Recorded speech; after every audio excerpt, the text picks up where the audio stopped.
अस्सलामु अलैकुम वरहमतुल्लाहि वबरकातुह। मैं ज़ुबैर हाशमी फ़रमाने इलाही के ज़रिए आप सभी नाज़रीन का दिली खैर मक़दम करता हूँ।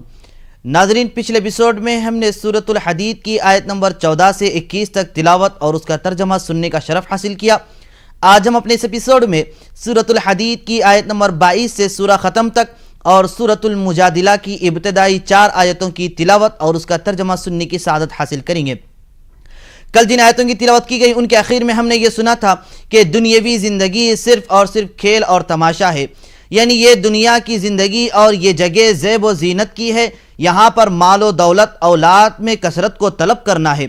आज तिलावत की जाने वाली पहली आयत के एक जुज़ में अल्लाह सुब्हानहु व तआला ने यह इरशाद फरमाया है कि अल्लाह सुब्हानहु व तआला कभी भी इतराने वाले और अकड़ने वाले बंदे को पसंद नहीं फरमाता।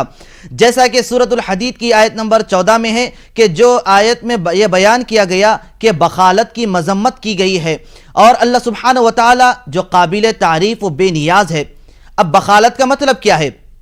बखालत का मतलब यह है कि कंजूसी करना, यानी अल्लाह सुब्हानहु व तआला ने जो माल और दौलत अता फरमाई है उससे हाजतमंद लोगों की हाजत को पूरी करने से गुरेज करना और जो अल्लाह की राह में खर्च करते हैं उसको खर्च करने से भी रोकते रहना, तो ये बहुत ही बड़ा गुनाह का काम है। ऐसे लोगों को अल्लाह सुब्हानहु व तआला हरगिज़ पसंद नहीं फरमाता। और एक बात मुफस्सिरीन ने दूसरा मतलब ये बयान किया है कि बखालत का मतलब ये होता है और इससे मुराद वो लोग हैं जो हुजूर नबी करीम सल्लल्लाहु अलैहि वसल्लम की तारीफ व सना को छुपाते थे और इसमें बयान करने से बखालत से काम लिया करते थे।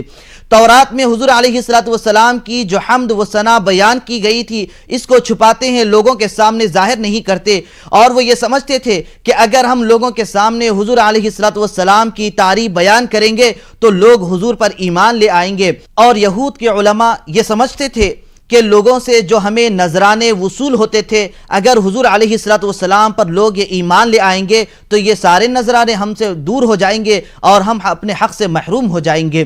तो नाज़रीन, इसके मुतालिक और मालूमात हासिल करने के लिए सुनते हैं सूरतुल हदीद की तिलावत और उसका तर्जमा। तर्जुमाए कलामे पाक। औज़ु बिल्लाहि मिनश शैतानिर रजीम।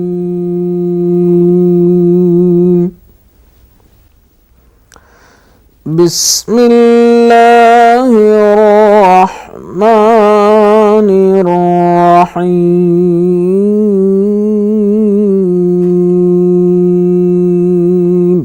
शुरू करता हूँ अल्लाह के नाम से जो बड़ा मेहरबान निहायत रहम वाला है। मा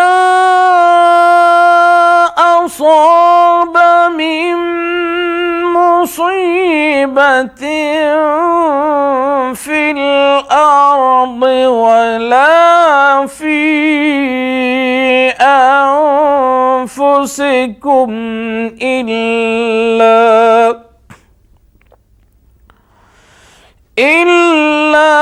फी किताबिम मिन क़ब्ल अन नब्रअहा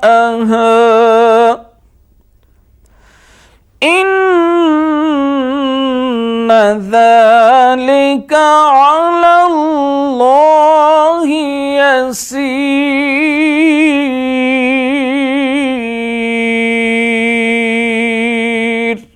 कोई मुसीबत मुल्क में और ख़ुद तुम पर नहीं पड़ती मगर पेशतर इसके कि हम उसको पैदा करें, किताब में लिखी हुई है और ये काम अल्लाह को आसान है। लिकई ला तअसऊ अला मा फातकुम वला तफ़रहू बिमा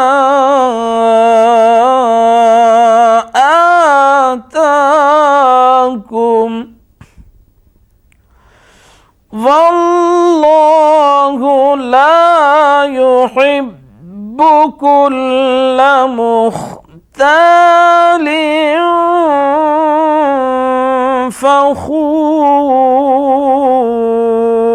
फखूर। ताकि जो मतलब तुमसे फौत हो गया हो उसका गम ना खाया करो और जो तुमको उसने दिया हो उस पर इतराया न करो और अल्लाह किसी इतराने और शेखी बगाड़ने वाले को दोस्त नहीं रखता।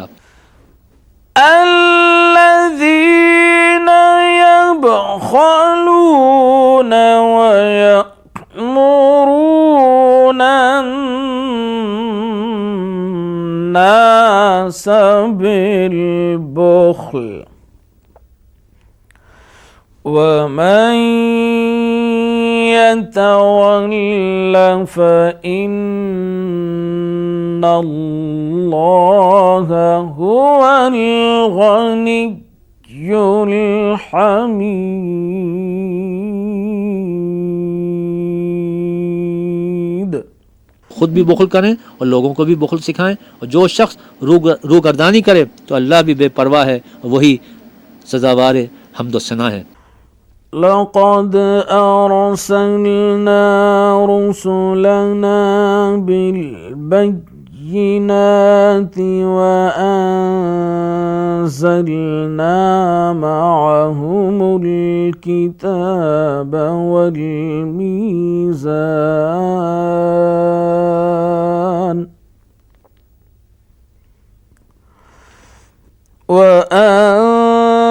وأنزلنا معهم الكتاب والميزان ليقوم الناس بالقسط وأنزلنا الحديد فيه بأس شديد ومنافع للناس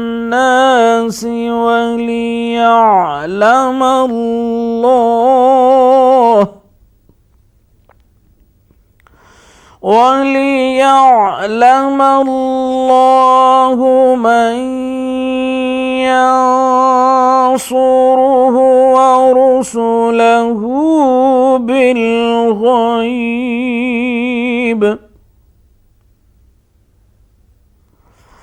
إن الله قوي عزيز। हमने अपनी पैगंबर को खुली निशानियां देकर भेजा और उन पर किताबें नाजिल की और तराजू यानी कवायद अदल ताकि लोग इंसाफ पर कायम रहें, और लोहा पैदा किया, उसमें असलह जंग के लिहाज से ख़तरा भी शदीद है और लोगों के लिए फ़ायदे भी हैं, इसलिए कि जो लोग बिन देखे खुदा और उसके पैगंबरों की मदद करते हैं अल्लाह उनको मालूम करे, बेशक अल्लाह कवी और गालिब है। नाजरीन, तिलावत और तर्जमे का सिलसिला जारी रहेगा। फिलहाल हम मिलते हैं आपसे एक छोटे से वक्फे के बाद। वक्फे के बाद आप सभी का खैर मकदम है। अजीज़ानी गिरामी, अहले किताब हुजूर नबी करीम सल्लल्लाहु अलैहि वसल्लम की आमद का सदियों से इंतज़ार करने लगे। आखिर में जब हुजूर अलैहिस्सलातु वस्सलाम तशरीफ़ लाए तो अहले किताब में से अक्सर लोगों ने ईमान नहीं लाया।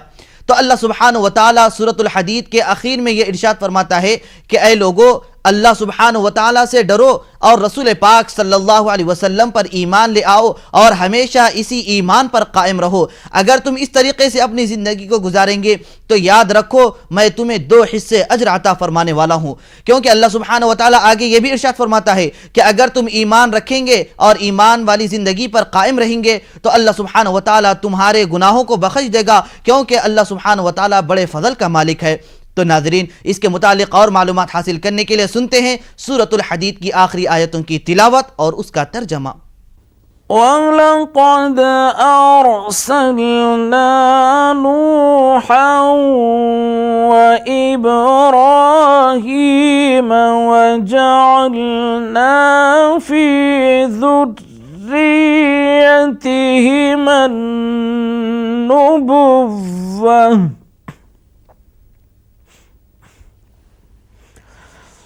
وجعلنا في ذريتهما النبوة والكتاب فمنهم مهتد وكثير منهم فاسقون। नूह और इब्राहीम को पैगंबर बनाकर भेजा और उनकी औलाद में पैगंबरी और किताब के सिलसिले को वक्तन फ़वक्तन जारी रखा, तो बाज़ तो उनमें हिदायत पर हैं और अक्सर उनमें से खारिज अज़ इताअत हैं। सुम्मा قفينا على آثارهم برسلنا وقفينا بعيسى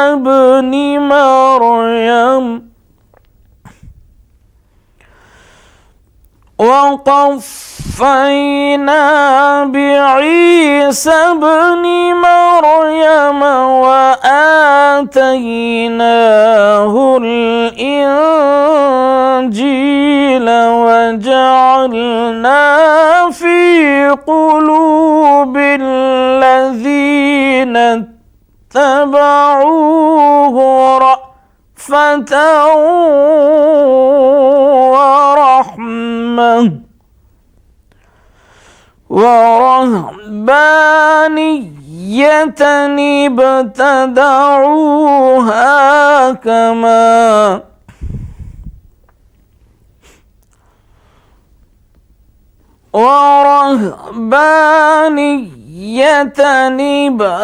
ابتدعوها ما كتبناها عليهم إلا ابتغاء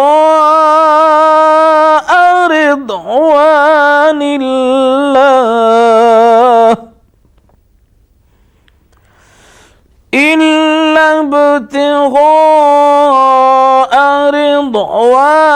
الله فما رعوها حق رعايتها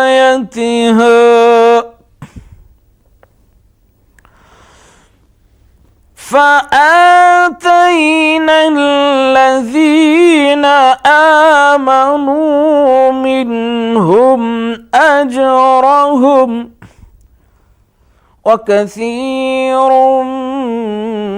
منهم فاسقون।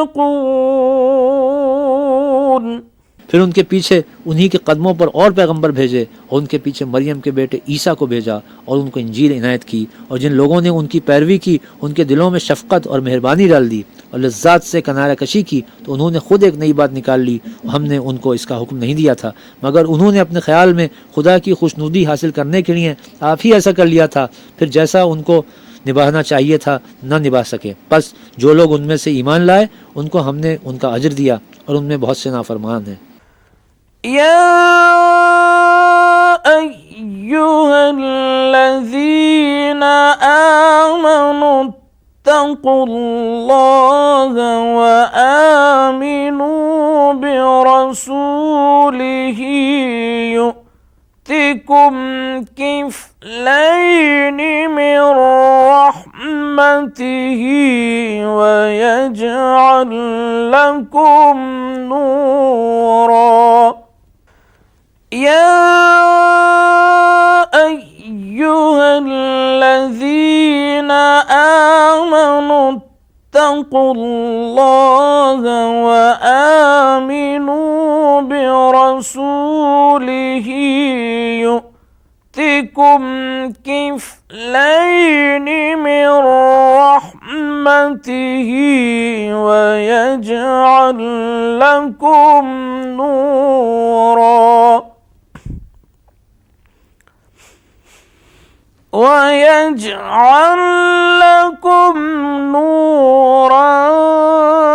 تمشون به ويغفر لكم والله غفور رحيم।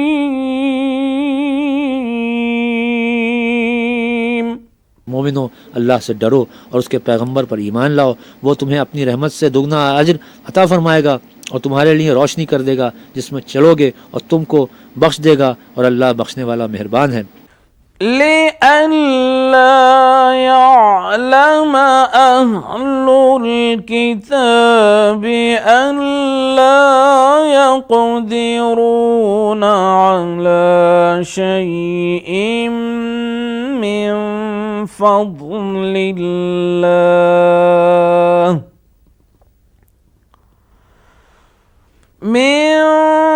فضل الله وأن الفضل بيد الله يؤتيه من يشاء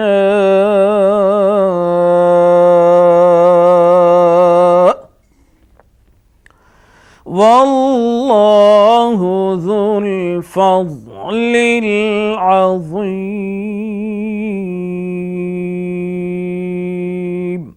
ये बातें इसलिए बयान की गई हैं कि अहले किताब जान लें कि वो अल्लाह के फ़ज़ल पर कुछ भी कुदरत नहीं रखते, और ये कि फ़ज़ल अल्लाह ही के हाथ है, जिसको चाहता है देता है, और अल्लाह ही बड़े फ़ज़ल का मालिक है। नाज़रीन, तिलावत और तर्जमे का सिलसिला जारी रहेगा। फ़िलहाल हम मिलते हैं आपसे एक छोटे से वक्फे के बाद। आप सभी का खैर मकदम है। नाज़रीन मोहतरम, अल्लाह के फ़ज़ल और उसके करम से आज हम अपने इस एपिसोड में सूरतुल मुजादिला की तिलावत शुरू करने जा रहे हैं। ये मुबारक सूरा मदीने मुनव्वरा में नाजिल हुआ। इसमें 3 रुकू और 22 आयतें हैं। इस मुबारक सूरे की इब्तिदा में अल्लाह सुब्हानहू व तआला उन चीज़ों का रद्द फरमा रहा है जो ज़माने जाहिलियत में राइज थे, और इस सूरे की इब्तिदा में मुनाफिकीन की सरजनिश की गई और मजलिस के आदाब बतलाए गए हैं कि मजलिस में किस तरीके से इंसान को बैठना चाहिए, और इसमें ज़िहार यानी मुशाबहत के ताल्लुक़ से भी बयान किया गया है। तो नाज़रीन, इसके अलावा इस सूरह मुबारका की इब्तिदा में कई और चीज़ें बयान की गई है। तो इसे जानने के लिए सुनते हैं सूरतुल मुजादिला की इब्तिदाई और आज की आखिरी आयतों की तिलावत और उसका तर्जमा।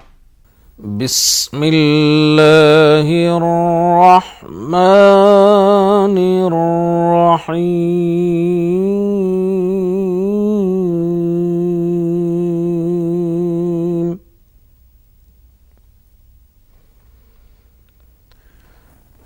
قد سمع الله قولا التي تجادلك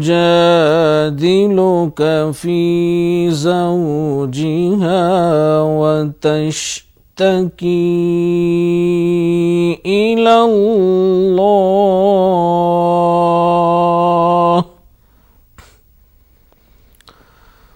والله يسمع تحاوركما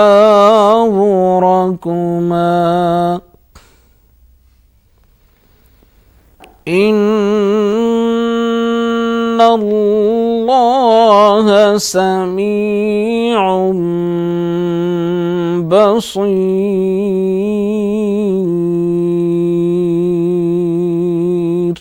ऐ पैगंबर, जो औरत तुमसे अपने शौहर के बारे में बहस व वजदाल करती और खुदा से शिकायत रंजो मलाल करती थी, खुदा ने उसकी इल्तिजा सुन ली और खुदा तुम दोनों की गुफ्तगू सुन रहा था। कुछ शक नहीं कि खुदा सुनता देखता है। الذين يظاهرون منكم من نسائهم ما هن أمهاتهم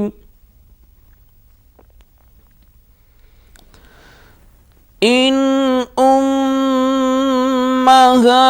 أمهاتهم إلا اللائي ولدنهم وإنهم ليقولون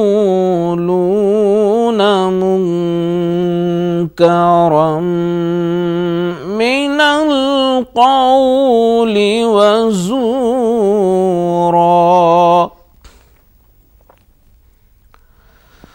وإن الله لعفو غفور।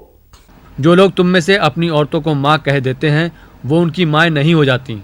उनकी माएँ तो वही हैं जिनके बतन से वो पैदा हुए।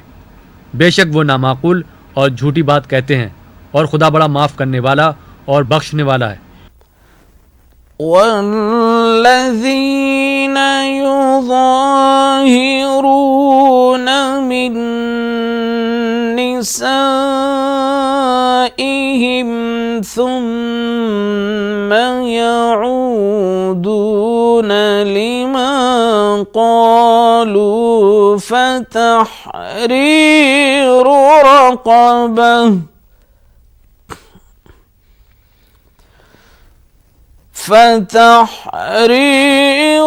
رقبة من قبل أن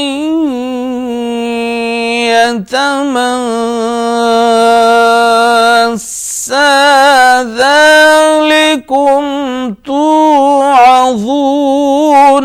به والله بما تعملون خبीर।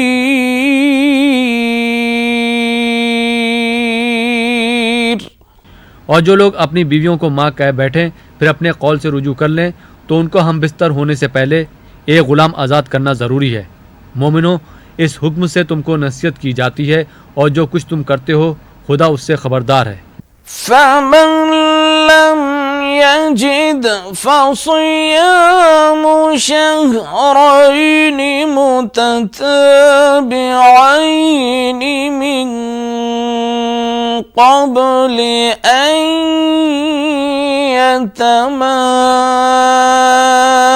يتماسا فمن لم يستطع فإطعام 60 مسكينا ذلك لتؤمنوا بالله ورسوله وتلك حدود الله وللكافرين عذاب أليم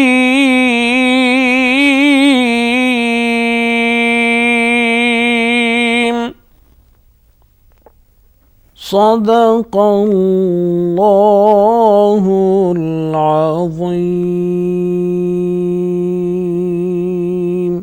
जिसको ग़ुलाम ना मिले वो मुजामत से पहले मतवातिर 2 महीने के रोज़े रखे। जिसको इसका भी मकदूर ना हो उसे 60 मोहताजों को खाना खिलाना चाहिए। ये हुक्म इसलिए है कि तुम खुदा और रसूल के फरमा बरदार हो जाओ और ये खुदा की हदें हैं और ना मानने वालों के लिए दर्द देने वाला अजाब है। अल्लाह सुब्हानहु व तआला से दुआ है कि वो हम सबको आज की आयतों के अहकामात पर बखूबी अमल करने की तौफीक नसीब फरमाए। नाज़रीन, ये था हमारा प्रोग्राम फरमाने इलाही। इंशाअल्लाह कल हम दोबारा इसी वक्त सूरतुल मुजादिला की तिलावत और तर्जमे के साथ हाजिर खिदमत रहेंगे। तब तक के लिए आप हमें और हमारी पूरी टीम को इजाज़त दीजिए। व आखिरु दावाना अनिल हम्दुलिल्लाहि रब्बिल आलमीन।